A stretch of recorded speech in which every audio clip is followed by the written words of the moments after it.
विक्री करायला लागलेला आहे आणि त्याला विरोध करणारा माणूस कोणी नाही. तर हे सगळं बदललं पाहिजे. हे बदलण्यासाठी ती तयारी आजच्या लोकांमध्ये नाही. लोक मलमपट्टीचं काम करतील. आज जिथे गतप्राण झालेला माणूस त्याला मदत करणारा कोण नाही. आणि म्हणून त्याच्यासाठी आम्ही सगळे एकत्र जर आलो तर आपण या कुठलंही सरकार बदलू शकतो आणि आपला विचार पुढे नेऊ शकतो. आमचा विचार जर मनामध्ये ठेवला तर आम्ही पुढे जाऊ शकत नाही. आणि म्हणून आजची परिस्थिती अशी वाईट आहे का सर्वात वाईट दिवस आता आपल्याला आहेत. आज अनेक प्रोजेक्ट येतात. 17 प्रोजेक्ट येते. या पालघर जिल्ह्याचं नाव निशान मिटेल अशा पद्धतीचे व्यवहार चाललेले आहेत. आणि त्याला तुम्ही विकास मानत. मी विकास होतो पण कोणाचा त्या टीममध्ये पण मी होतो. म्हणजे बांगलादेशपासून बांगलादेश, श्रीलंका, नेपाळ या चारही ठिकाणी मी फिरलेलो आहे. तेव्हा विकास नुसती बात केली जाते पण ज्या जागेवर जाऊन विकास बघितला तर विकास झालेला नसतो. मिलिटरीनी बलात्कार करणाऱ्या बाया सिव्हिल मशीन स्वतःची सुद्धा पिटत नाहीत. त्याला विकास मी मानत नाही.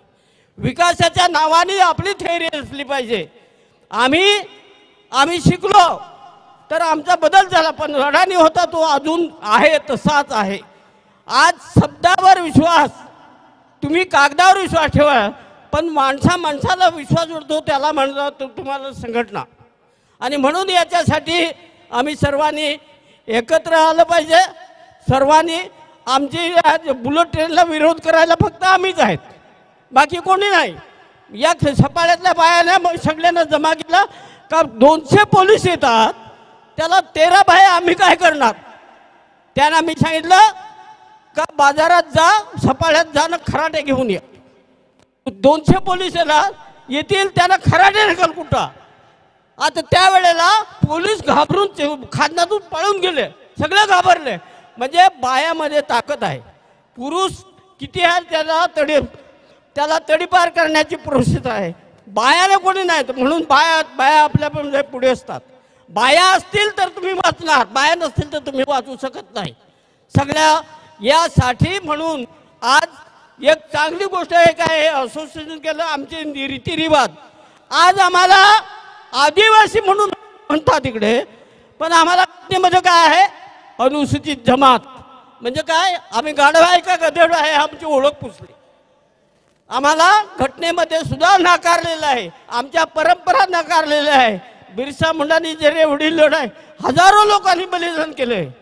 आणि हा इतिहास शिकलेल्या कॉलेजच्या मुलांनी कॉलेजमध्ये त्या मी सांगतो का तुम्ही जा हल्दीघाटी काय आहे बघून या. तिथे नाही जाणार, ते पंढरपूरला जातील. तर ह्या सगळ्या जे बलिदान केलं आहे आज भोगनाडीमध्ये जेव्हा लढा झाला त्या 35,000 माणसांनी बलिदान केलेलं आहे. कुठल्या पुस्तकात लिहिलं आहे. कुठलीही कॉलेज तुम्ही बघा. या भोगनाडीमध्ये आंबापाणीच्या लढाईमध्ये अनेक लोक मेले आणि आदिवासी दगड धोंड्यानी वगैरे सगळे.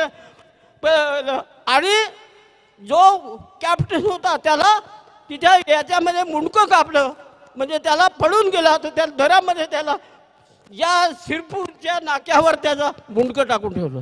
या आमचा इतिहास आहे. कोणी लिहिलेला आहे आमच्यामध्ये. आमचा इतिहास कोणीही लिहिलेला नाही. आम्हाला बिचारे करून टाकलेलं आहे.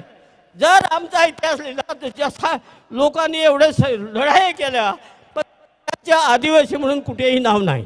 आणि ह्या सगळ्या आम्ही लढलो तरी आमचा सन्मान नाही. आम्ही मरण पण आम्ही जर लढलो तरी गोळ्या घालून लोकांना मारलेलं आहे.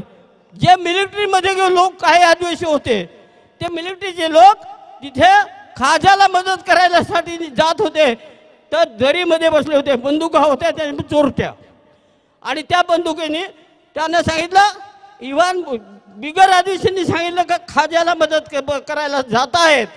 त्यांना विवान नावाच्या अधिकाऱ्याला सांगितलं की त्याला वेढा दिला बंदुका टाकायला शरण या. तेव्हा आदिवासींनी काय सांगितलं आपली शपथ काय मरण पत्करायची शत्रूला शरण जायचं नाही. हा आमचा इतिहास कुठेही कुठल्याही कॉलेजमध्ये लिहिलेला नाही.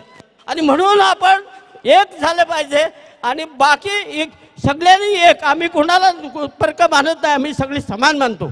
पण आम्हाला सर्वच लोकांनी लाथा मारून आज या स्थितीमध्ये आणून आता जमीन विकायला भाग पडतात आणि मारामारी करायला येतात. त्यामुळे संघटन हे आवश्यक असते आणि आम्ही सगळे जर पेटून उठलो तर कोणाचे आम्हाला घाबरण्याचं कारण मला बरं वाटलं का आज परंपरा आमच्या राहिल्या भीक मागत नाही.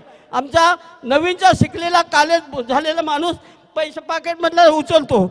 आमच्या संमेलनामध्ये 75,000 रुपये लोकांनी दारू प्यायला गेलं तिकडे टाकले होते. आम्ही 4 वेळा हे केलं तर ते पाकिट परत मला अजून विश्वास आहे का आमचा प्रामाणिक माणूस असला पाहिजे. आज जो माणूस होता तो 1 रुपया असला तरी घेत नव्हता. अडाणी म्हणजे अडाणी हे सुद्धा तो स्वीकार करत नव्हता. पण शिकलेला पटापट खिचात टाकतो तिकडे पार्टी करायला जातो.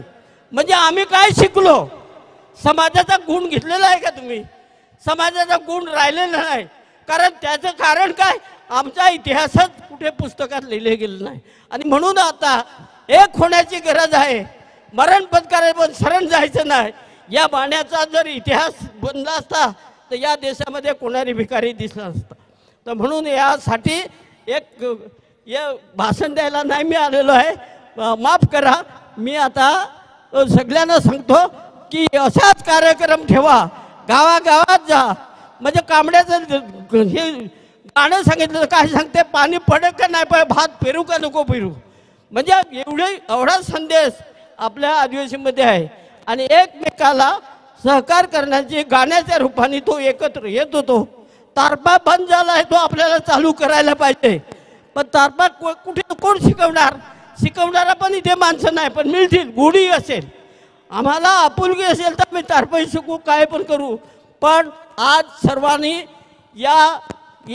इथे मी आलो, मला फार बरं वाटलं का अशा पद्धतीने कॉमन प्रोग्राम आदिवासीची भाषा काय आहे ते समजून घेतली पाहिजे. तुमची भाषा आहे ते पण शिकली पाहिजे. आणि आमच्यामध्ये तुम्हाला वेणीबाई म्हणून होती, तो आग्र्यात गेलं तर आग्र्यासारखे बोलेल, मंगेलात गेलं तर मंगेल्यासारखे. अशी पण माणसं तयार होतात. अडाणी माणसं पण शिकलेली माणसं तयार होत नाही. आणि आज 4 दिवस येतील आणि पळून जातील. म्हणजे आज मरण पत्करायचं सरण सोडून द्या, पण निदान समाजाकरता तरी आम्ही लढा. आणि सर्व समाज या एकवटीन आपली भाषा बोली चालू करा. आणि इथून ते फिरलं पाहिजे का आपला माणूस मुंबई आणि ठाण्याच्या पलीकडे जात नाही, बाहेर फिरत नाही. आम्ही दिल्लीला सुद्धा 10 रुपये घेऊन दिल्लीला लोकांना नेलेलं आहे. म्हणजे ज्यांच्याकडे पैसा नाही तर आम्ही या देशाचे मालक आहेत. आम्ही तो कोण तिकीट मागणार? आणि बायांना विचारला तर ते सांगतो काय तिकीट मेल्या सगळं फुटेल तुझं हे छातीला तिकीट म्हणजे बिल्ल भूमिसेनेचं. तर अशी पण हिंमत आली पाहिजे. आणि त्या दृष्टीने तुम्ही सगळ्यांनी खूप मेहनत घेतली असोसिएशनवाल्यांनी. आता कधीही कार्यक्रम असला ना कुठे यायला तर मला बोलवा, मी जरूर येईन. आता इथे का भाषणाची बात नाही म्हणून मी एवढ्यात इथे थांबतो. जोहर, जिंदाबाद. जोहार काका. वेळात वेळ काढून तुम्ही इथे उपस्थित झाले त्याच्याबद्दल समस्त आमच्या कमिटीच्या वतीने आपले आभार. जोहार. तर याच्यानंतर एक नृत्य सादर होणार आहे. अंबाडी शेडवाडी येथील नृत्य कसा फडफड करतोय झेंडा